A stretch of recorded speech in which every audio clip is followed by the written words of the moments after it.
ഈ 4-5 മാസങ്ങൾക്ക് മുമ്പാണ് അജ്മീർ എന്ന പേര് നമ്മൾ അവസാനം സംസാരിച്ചത്.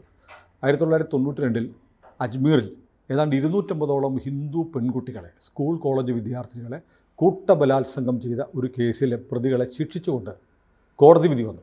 മലയാളത്തിലെ ഒരൊറ്റ പത്രത്തിലും വാർത്ത വന്നില്ല. ആദ്യമായി ABC ആണത് ബ്രേക്ക് ചെയ്തത്. അതിനുശേഷം ചില ഓൺലൈൻ ചാനലുകൾ ഏറ്റെടുത്തു, ജനൻ TV റിപ്പോർട്ട് ചെയ്തു, ചില പത്രങ്ങളിലൊക്കെ ചെറിയ വാർത്ത വന്നു. ആ കേസ് പരിഗണിക്കുമ്പോൾ ഞാൻ ശ്രദ്ധിച്ചൊരു കാര്യം, ആ കേസിൽ ശിക്ഷിക്കപ്പെട്ട ചില പ്രതികൾ അവിടുത്തെ മുസ്ലിങ്ങളുടെ ചില വിഭാഗക്കാർ പുണ്യസ്ഥലമായി കാണുന്ന അജ്മീർ ദർഗാ മാനേജ്മെൻറ്റ് കമ്മിറ്റിയിലെ ആളുകളുടെ അടുത്ത ബന്ധുക്കൾ, മക്കളും സഹോദരന്മാരും ഒക്കെയായിരുന്നു. ഇപ്പോൾ വീണ്ടും അജ്മീർ ദർഗ വാർത്തയിൽ വരികയാണ്. അത് ഹിന്ദുക്കളുടെ സ്ഥലമായിരുന്നു, അവിടെ കയ്യേറി ഉണ്ടാക്കിയതാണ് ദർഗ എന്നൊക്കെ പറയുന്ന ഒരു ആക്ഷേപം വന്നിരിക്കുന്നു. അതിൻ്റെ വിശദാംശങ്ങൾ നമുക്കൊന്ന് പരിശോധിച്ചാലും. ഈ വിവാദം വിഷയമായിട്ടുള്ള അജ്മീർ ദർഗയിൽ ഞാൻ പോയിട്ടുണ്ട് 1984. ഇന്ത്യയിലും രാജസ്ഥാനിലാണ്. ജയ്പൂരിൽ നിന്ന് വലിയ ദൂരമൊന്നുമില്ല. ഇന്ത്യയിലും മുസ്ലിങ്ങളെ സംബന്ധിച്ചിടത്തോളം വലിയൊരു വിശുദ്ധ സ്ഥലമായിട്ട് അവർ വെച്ചിരിക്കുന്ന മറ്റേ ദേവാലയമാണ് ഖ്വാജ മൊയിനുദ്ദീൻ ചിസ്തി എന്ന സൂഫി വര്യൻ്റെ ഖബർ ആണ്. എല്ലാ വിഭാഗവും അല്ല. ഈ ദർഗകൾ, ഖബറിടങ്ങൾ ആരാധിക്കുന്നത് ഇസ്ലാമികമല്ല, പ്യൂർ ഇസ്ലാം അല്ല എന്ന് പറയുന്ന ഒരു വിഭാഗമുണ്ട്. അതൊക്കെ ഉണ്ട്.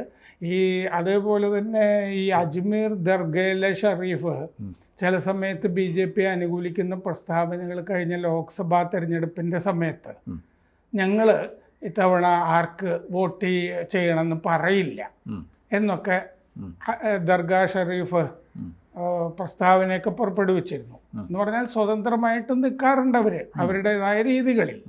പക്ഷെ പൊതുവെ മുസ്ലിങ്ങൾ അവിടെ ഈ ഒരു തീർത്ഥാടന സ്ഥലം പോലെ കരുതുന്ന സ്ഥലമാണ്. ഒരു വിഭാഗം അങ്ങനെ ചെയ്യാറുണ്ട് അവർ. അതിന് എന്താണെന്ന് വെച്ചാൽ സൂഫികളെ ഇഷ്ടമല്ലാത്ത ധാരാളം ഈ യാഥാസ്ഥിതിക മല്ലാക്കന്മാരൊക്കെ ഉണ്ട്. അതെ അതെ. പണ്ട് തന്നെ ഇസ്ലാമിക ലോകത്ത് ഈ സൂഫി കവികളെ ഹലാജ് എന്നൊക്കെ പറഞ്ഞിട്ട് കവികളെയൊക്കെ കൊന്നിട്ടൊക്കെ ഉണ്ട്, ഉന്മൂലനമൊക്കെ ചെയ്തിട്ടുണ്ട്. ഇത് നമുക്ക് പറ്റിയ സിദ്ധാന്തം അല്ല എന്ന് പറഞ്ഞിട്ട് അങ്ങനെയൊക്കെ ഉണ്ട്. അപ്പോൾ ഹിന്ദുസേന ഇപ്പോൾ കോടതിയിൽ പോയി, ഹിന്ദുസേന എന്നൊരു സംഘടന പോയി, അയാളുടെ പേര് വിഷ്ണു ഗുപ്ത, അതിൻ്റെ പ്രസിഡന്റ്. എന്നിട്ടിപ്പോൾ നോട്ടീസ് അയച്ചിരിക്കുന്നു കോടതി. സർവേ നടത്തണം എന്നാണ് ആവശ്യം. ഖ്യാൻവാബിയിലൊക്കെ ചെയ്തതുപോലെ സർവേ നടത്തണം. അത് ഭഗവാൻ ശ്രീ സങ്കട്ട് മോചൻ മഹാദേവ് വജ്രമാൻ ക്ഷേത്രം ആയിരുന്നു എന്നാണ് ഹർജിയിൽ പറയുന്നത്. ശിവക്ഷേത്രം, അവിടെ ശിവലിംഗം ഉണ്ടായിരുന്നു എന്നൊക്കെ ഈ ഹർജിയിൽ പറഞ്ഞിട്ടുണ്ട്.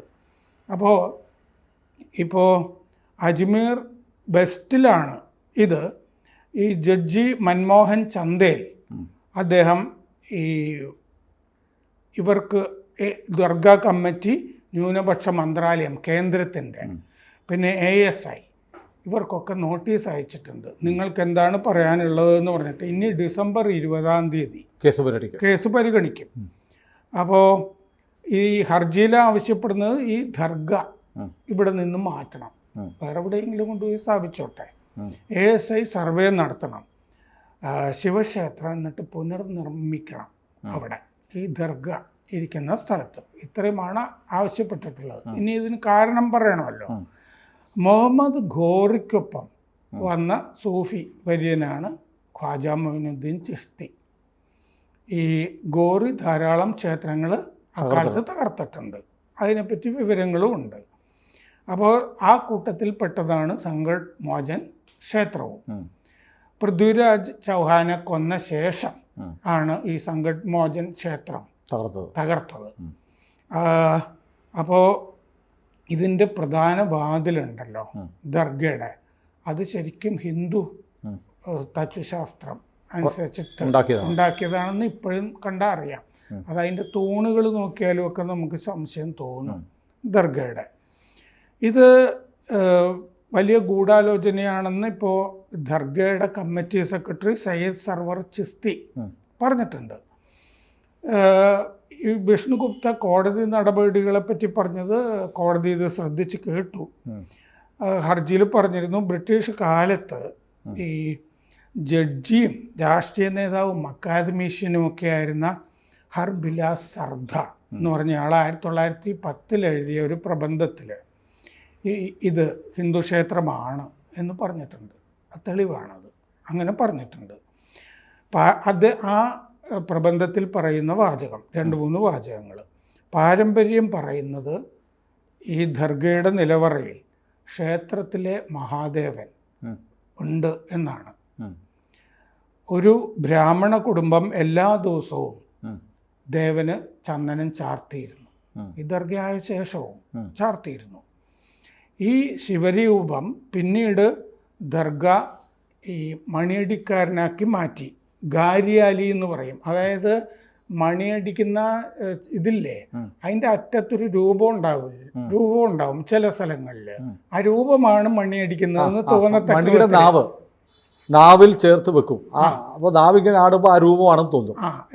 ആ മണിയടിക്കുന്നത് ഈ അതായത് ഇപ്പൊ ശിവനെ ഇങ്ങനെ വെച്ചിരിക്കുകയാണല്ലോ ദർഗയുടെ നിലവറയിൽ, മണി മുകളിലാണ്. അതിന്റെ മണിയുടെ നാക്ക് ഈ വലിക്കുന്ന ചരട് അതിന്റെ അറ്റത്ത് ഈ ശിവരൂപം വെച്ചിട്ട് അയാളൊരു ഗാരിയാലിയാക്കി മാറ്റി. അതിന് വേറെ മലയാളം ഒന്നും പറയാനില്ല, മണിയടിക്കാരൻ എന്നേ പറയാൻ പറ്റുള്ളൂ. അതായത് എനിക്ക് തോന്നിയത് മണിയുടെ നാവിൽ ചരട് കെട്ടിയിട്ട് ആ ചരടിന്റെ മറ്റേ അറ്റം കൊണ്ട് ശിവലിംഗത്തിൽ അവിടെ കെട്ടിവെച്ചു. അതെ, എന്നിട്ട് വലിക്കുമ്പോ ഇയാളാണെന്ന് തോന്നുന്നു. മറ്റവർ കൊണ്ട് ജാൻവാബിയില് അവർ ദേഹശുദ്ധി വരുത്തുന്ന കുളത്തിൽ കൊണ്ട് ശിവലിംഗം തള്ളിയത്. അതെ, അത് തന്നെ. അങ്ങനെ ചെയ്തു. ഒരു ശരിക്കുള്ള വിഗ്രഹത്തിനെ വെറുതെ ഒരു മണിയടിക്കാരനായിട്ട് ഒരു കല്ല്, മണി വന്ന് കെട്ടുന്ന ഒരു കല്ല്, അല്ല ഒരു അത് തന്നെ മണിയുടെ ചരട് വന്ന് കെട്ടുന്ന കല്ല് അങ്ങനെയാക്കി മാറ്റി എന്ന് അദ്ദേഹം എഴുതിയിട്ടുണ്ട്. അപ്പോൾ അജ്മീറിൽ ഈ സർദയുടെ പേരിൽ റോഡൊക്കെ ഉണ്ട്. ഒരു പ്രധാന ദിവ്യനായിരുന്നതുകൊണ്ട് അദ്ദേഹത്തിൻ്റെ വാക്ക് ഗൗരവത്തിലെടുക്കണം എന്ന് കോടതിയോട് പറഞ്ഞിട്ടുണ്ട്. സർവേ വേണം, സത്യം പുറത്തു വരട്ടെ. ഹിന്ദു ജൈന ക്ഷേത്രങ്ങൾ തകർത്താണ് ദർഗ ഉണ്ടാക്കിയിരിക്കുന്നത്. 50 വർഷം മുമ്പ് വരെ ഒരു പൂജാരി ഇവിടെ പ്രാർത്ഥിച്ചിരുന്നു എന്ന് നാട്ടുകാർ പറയുന്നുണ്ട്. ശിവലിംഗം ഉണ്ടായിരുന്നു. നിലവറ ആ ശിവലിംഗ പ്രതിഷ്ഠ പിന്നീട് നിലവറയിലേക്ക് നീക്കി.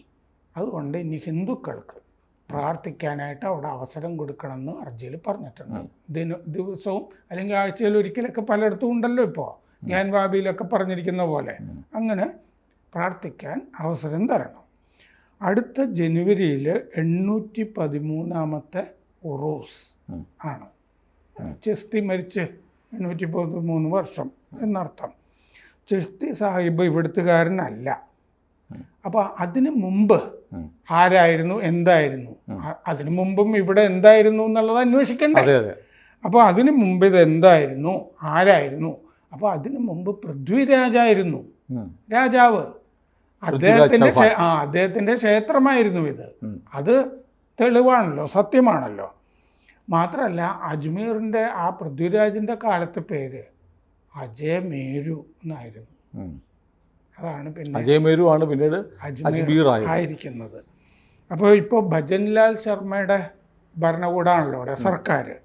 ആ സർക്കാർ അവിടെ ഒരു ഹോട്ടൽ ഖാദിം എന്ന് പറഞ്ഞിട്ട് രാജസ്ഥാൻ ടൂറിസം ഡെവലപ്മെന്റ് കോർപ്പറേഷൻ്റെ സർക്കാരിൻ്റെ ഈ ഖാദിം എന്ന് പറഞ്ഞ ഹോട്ടലിൻ്റെ പേര് ഇപ്പം അജയമേരു എന്നാക്കി മാറ്റിയിട്ടുണ്ട്. പഴയ നാട്ടുരാജ്യത്തിൻ്റെ പേരാക്കി മാറ്റി. 12-ാം നൂറ്റാണ്ടിൽ പൃഥ്വിരാജിൻ്റെ കാലത്ത് അജയമേരു എന്നാണ് ഈ സ്ഥലത്തിൻ്റെ പേരെന്ന് അവിടുത്തെ സ്പീക്കർ വാസുദേവ് ദേവ്നാനിയും ഇപ്പം പറഞ്ഞിട്ടുണ്ട്. അതുകൊണ്ടാണ് ഞങ്ങൾ പേര് മാറ്റി. പിന്നെ പേരും പഴയ പോലെ ആക്കുമോ?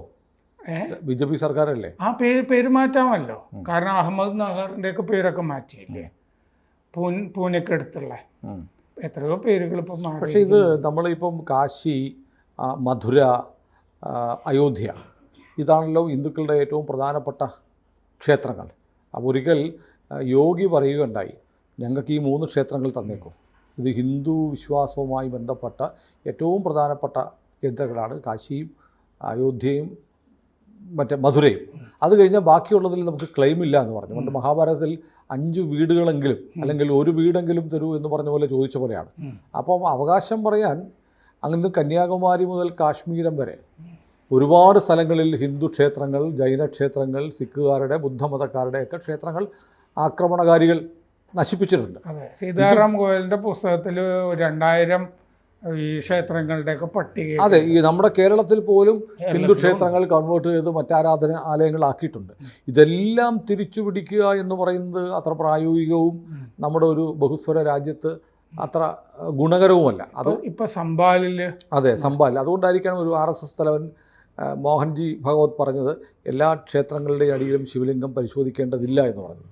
അപ്പോൾ അതുകൊണ്ട് ഒരു സമവായം ഉണ്ടാക്കാൻ ഹിന്ദുക്കളുടെ ഏറ്റവും വൈകാരിക തലത്തിൽ നിൽക്കുന്ന ആരാധനാലയങ്ങളെങ്കിലും വിട്ടുകൊടുക്കുക എന്നുള്ളതല്ലേ പ്രധാനം. കാരണം ഈ നമ്മുടെ ഹിന്ദുക്കളുടെ ക്ഷേത്രം എന്ന് പറഞ്ഞാൽ അവിടെ ഒരു വിഗ്രഹമുണ്ട്, അതിനെ പ്രാർത്ഥിക്കുന്ന സ്ഥലമാണ്. അതുകൊണ്ട് അത് ഒരു ദേവാലയമാണ്. പക്ഷേ മുസ്ലിം മസ്ജിദ് എന്ന് പറയുന്നത് ഒരു ദേവാലയമല്ല, അത് പ്രയർ ഹാളാണ് അല്ലേ. അവിടെ ഒരു വിഗ്രഹമില്ല, മൂർത്തിയില്ല, ഒന്നുമില്ല. എവിടെ പ്രാർത്ഥിച്ചാലും കുഴപ്പമില്ലാത്തതുകൊണ്ടാണ് ഇവർ നടറോട്ടിലും വിമാനത്തിനകത്തും വരെ നിസ്കരിക്കാൻ പോകുന്നത്. അപ്പോൾ അതുകൊണ്ട് അത്രയും വൈകാരികമായ ഒരവസ്ഥ കണക്കാക്കി നാട്ടിൽ ഒന്നിച്ച് ജീവിക്കുന്ന ആളുകൾ എന്ന നിലയിൽ ചില വിട്ടുവീഴ്ചകളൊക്കെ വേണ്ടതാണ് രണ്ടു ഭാഗത്തു നിന്നും. അതെ, അത് വേണമല്ലോ.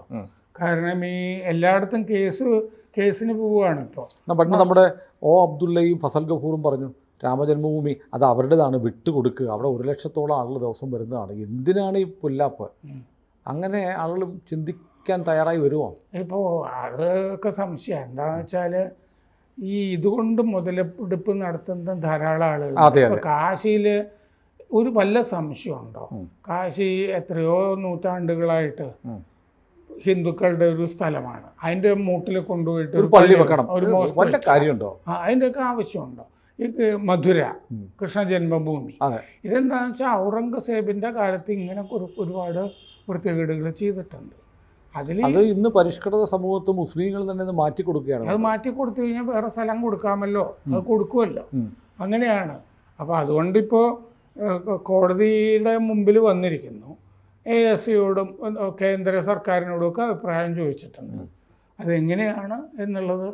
അതുപോലെ മുസ്ലിം വിഭാഗത്തിൻ്റെ നിലപാടെന്താണ്, അതും കൂടിയൊക്കെ വരാം. ആ നിലപാട് വ്യക്തമാണ്. അവരിനി ഓക്കെ കൊടുത്തോളാം എന്ന് പറഞ്ഞാലും രാഹുൽ ഗാന്ധി ടീമും സമ്മതിക്കുമോ? ഏതായാലും ഇനിയിപ്പോൾ പ്രിയങ്കയുടെ അഭിപ്രായം കൂടി ചോദിക്കേണ്ടി വരും. കൂടുതൽ വാർത്തകളും വിശേഷങ്ങളും നിങ്ങളിലേക്ക് എത്താൻ ABC മലയാളം സബ്സ്ക്രൈബ് ചെയ്യുക, ബെൽബട്ടനും അമർത്തുക.